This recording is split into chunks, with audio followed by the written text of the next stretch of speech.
We are going to get right to our discussion this episode, and that is to highlight two examples of how not to bring the community together in a time of crisis. Right. So, as you know, we are just beginning to realize the just awful impact that this $1.8 million budget shortfall is going to have on our community. Teachers, school workers, they've all begun to be informed that they will no longer have a job at the end of the school year. And there is just simply no way to make this fact better. And all of us on this program sincerely appreciate and we absolutely honor the dedication and the commitments that these professionals are making to make it through this school year so that there's some continuity for our children. Yes, we just want to reiterate our thoughts from last episode, which was that we feel terrible for everyone involved. And no matter how necessary these cuts may be, we are very sorry that these people are losing their jobs and we wish them the absolute best. And we wish things were different. At the Board of Education meeting on Wednesday, we heard from teachers, parents, and others in the community looking for answers, support, or empathy from the board. And if you think about it, that's how we as a community are just beginning to process this traumatic event. Right. We've been talking about how what's happening here needs to be a place where we all come together as parents, as community members, as people who have property in town, as teachers, as administrators. Whatever happens, we have to figure out how to do it together so that we get through this and we can hopefully never see this happen again. Now, for reasons that are only known to the individuals we are about to speak about, we also got to hear from two people who, in their capacity as former Board of Education members, have been dividing our community for too long. All right, so first there was former board member Richard Ebersbach.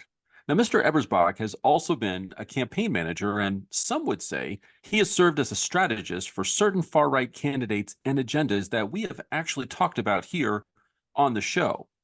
Okay. Now, I'll grant you, strategist might be giving him just a little too much credit, but his words at this meeting during public comment were just out of touch and self-serving. And all right, well, here's where we see what was wrong for Ringwood before and continues to be wrong now and will continue to be wrong in the future. So let's go to the video from that meeting. Rich Ebersbach, Ringwood. Really good to see everybody out tonight. And I know there's I hear a lot of blame going around. It's unfortunate. Dr. Bernice isn't here tonight. But you know what would prevent this from happening ever again? Is to see this room.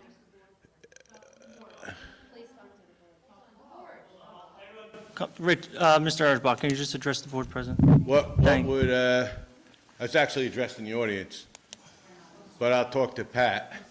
Pat, you know what would really be good to prevent this from ever happening again? To see maybe a third or a quarter of these people showing up month after month and paying attention.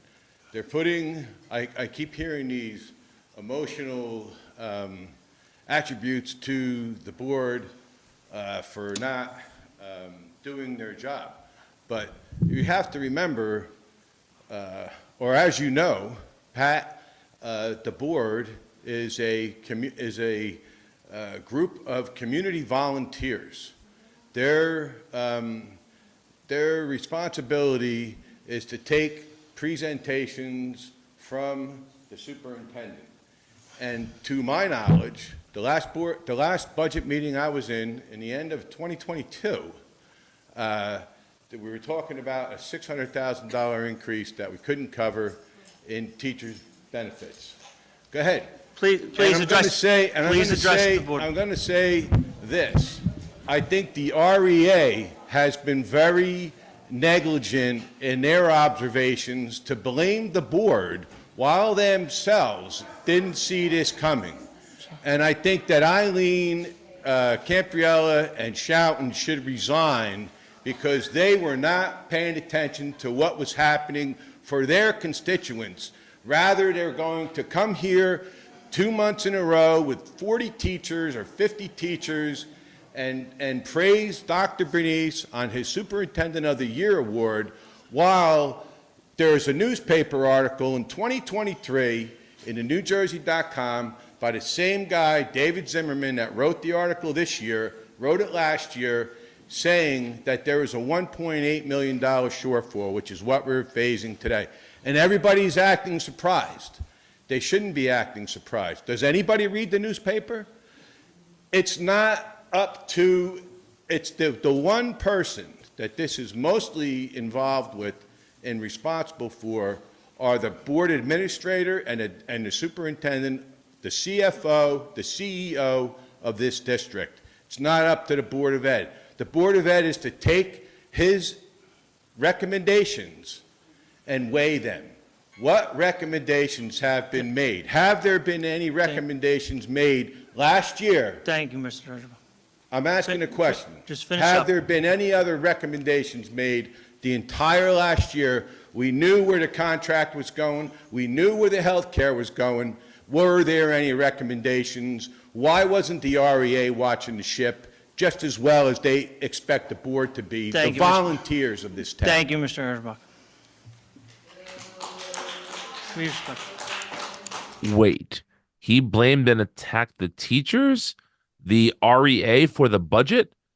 They don't even write the budget. They don't even write the budget. The words that came out of his mouth, it was like word salad that he just regurgitated and spit out. And as someone who served on the board, he should know that. Right. Now, and it's funny you say that because we know he's there for his own selfish reasons because he was not addressing the board. He is facing the crowd, that crowd, which consisted the majority of teachers and professionals. And even the board president had to remind this former board member that what he was doing was not only not allowed, but it was absolutely unacceptable in what he was doing at that meeting. In fact, 2 meetings ago, he tried to tell us how the cost per student number works, only to be corrected by the new business administrator. And we'll hear both those clips right now. I know we're talking about the budget numbers and the state aid. Just to put it in a little perspective, we are roughly at about a $30 million a year budget for the district, and that's about 1,000 students, so about $30,000 a year per student. Just as a comparison, to Wyckoff is like 25,000 per student. So if we were approaching that number, we would be about 25 million, 5 million less than we are now. So I don't know, maybe they're doing something different than we're doing here, or whatever the issue is. Last month, I actually heard somebody speaking about total cost per student.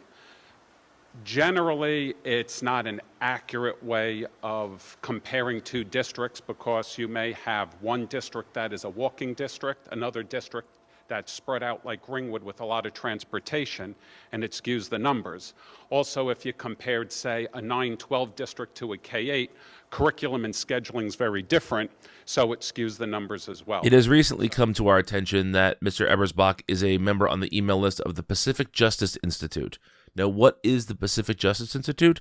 We had the same question, so we looked it up. The Pacific Justice Institute is a nonprofit 501c3 legal defense organization specializing in the defense of religious freedom, parental rights, and other civil liberties.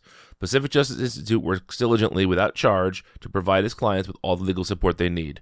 The Pacific Justice Institute sounds like an organization not unlike the ACLU, but just focusing on things like parents' rights and religious freedom. Things that, while there are, yes, rights that parents have, and there is a constitutional right to religious freedom, those words are tossed around when people want to restrict the rights of others, not when they want to protect their own rights. And so being on this email list shows that Mr. Ebersbach has interests that are far beyond the good of Ringwood and their schools, but is rather trying to push some far-right agenda that has nothing, and I mean nothing, to do with our children in Ringwood schools. All right, now, here's a thing that many of you in town may not know about Mr. Ebersbach. He is also well known in Ringwood for his warnings of drag queens infiltrating our libraries and schools. Yeah, it sounds crazy, but don't take our word for it. Let's go to the tape. I don't know if anybody's aware that you probably have heard these drag queens go into the libraries for children. This been going on for a couple of years in neighboring towns. Montville, they had them 2 years ago, and the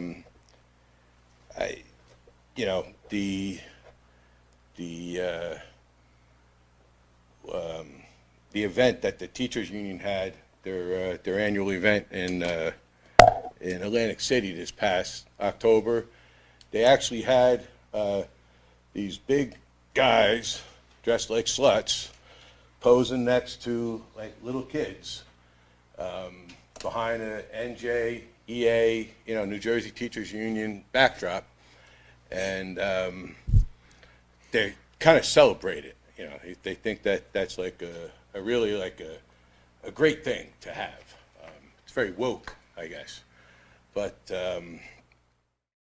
And let's not forget that he has been the campaign manager and treasurer for many elections in town. This includes the far-right New Jersey Project Backed for the Kids campaign, where current board member Melissa Carney was part of and was elected. When he isn't running campaigns or just going on about statistics that make absolutely no sense, he's making cutouts of characters from The Wizard of Oz and bullying and intimidating residents in our town who simply oppose his views. Then there was former Board of Education member and current Borough Councilman Paul Rubacki. Paul wasn't just on the Board of Education, he was the chair for the Budget Committee for at least part of his tenure, and one of the critical pieces of his resume was his time as the Chief Financial Officer for the Roman Catholic Diocese of Paterson. And so, when it comes to all things finance, you would think that Mr. Rubacki would be an expert. This was Paul's second time at the microphone and as many meetings trying to mansplain his role in the budgets when he served. Let's have a listen. Number of people have referenced 2021, the auditor, about that things are going to get bad. That's really not relevant today. The thing is that was basically a type of aid. We were down to $78,000 last year. It was supposed to go away. It would hurt, but it's less than it's 0.5% of a tax increase. The thing is, last year, there's a lot of state aid issues that factor into this. One, state aid, we had a state aid bump last year. I think we went from $300,000 to $500,000, and it rolled back this year. That certainly hurt, okay? The other thing is, we get special education aid. Now, the special education budget went up about $600,000 year over year. It stands at about $8 million. According to the state aid formulas, we are supposed to be reimbursed for special education costs that are above standard costs. It's not supposed to be a burden the district is supposed to handle. It's something the state is supposed to help in. We receive a total of about $2 million of the $8 million, okay?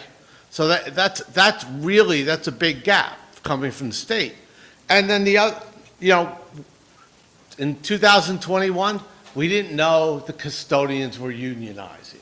They unionized last year. The costs are going up 10% per year. That, when we can raise taxes 2%, 10% on a contract is killing us. And the final thing is health benefits. The state-run health plan, which we're in, is one of the most expensive in the nation. Now, you would think the state, which runs the plan, would take responsibility for their decisions. Everybody's talking about people taking responsibility for their decisions tonight. You would think the state would be coming back and saying, okay, schools are all getting hurt. Education is getting hurt. We need to give you health care aid. Just like a number of aid calculations, if you're in the state health care program and you're paying $30,000 and the state says, well, a normal plan should be $18,000, the state should be kicking back $12,000 per teacher to the schools, not just Ringwood, everywhere. The state is very unfair with how they distribute aid. They just don't do it. So the thing is, as long as we have increasing special education costs without subsidy, as long as we have healthcare costs that are going out of control, we're going to face, this is not a problem for 2024, 25. This is a problem that's going to reoccur until the state gets its house in order and starts giving aid. Stop cutting aid. What the Thank state you, should Mr. be Rebecca. focused on is balanced aid. Thank you. If you want to hear the full context of these conversations, we do have links to all 3 Board of Ed meetings that we excerpted from in the show notes. Paul, you were the chair of the Finance Committee. You were the CFO of the Catholic Diocese. And yet, under your leadership while serving on the board, we ended up where we are. Even in your moment in public comment, you reference work by a previous auditor and simply play it off as irrelevant. But you also deflect any blame or responsibility from your time on the board and blame it on the state. Are you trying to bring state politics into a local issue again? You can try to mansplain your way out of this nightmare all you want, but the fact of the matter is this: it just doesn't help us in the now, and it doesn't help us with what we have to do next as a community. We know you were at the recent Borough Council meeting because we heard you heckling a resident speaking during public comment. This was the same night where Councilwoman Baumgartner and Borough Manager Heck called for, quote, doing better and being less divisive. And now, as you speak at the Board of Ed meetings, so far, we're just not seeing it. And with all the blame that both of you are spreading, none of it seems to reflect the fact that you were both on the Board of Education as recently as 2022 for Mr. Ebersbach and 2023 for Mr. Rachi. You need to own your part in this mess, whatever it may be. All we're hearing right now, though, are distractions, diversions, and a whole lot of word salad. Yeah, seriously, folks, what it comes down to is this. In this moment, we need to stop with the attacking. And we've got to stop trying to make excuses. It's time to come together and get through the present so that we are set up for a better future for the children and for the community of Ringwood.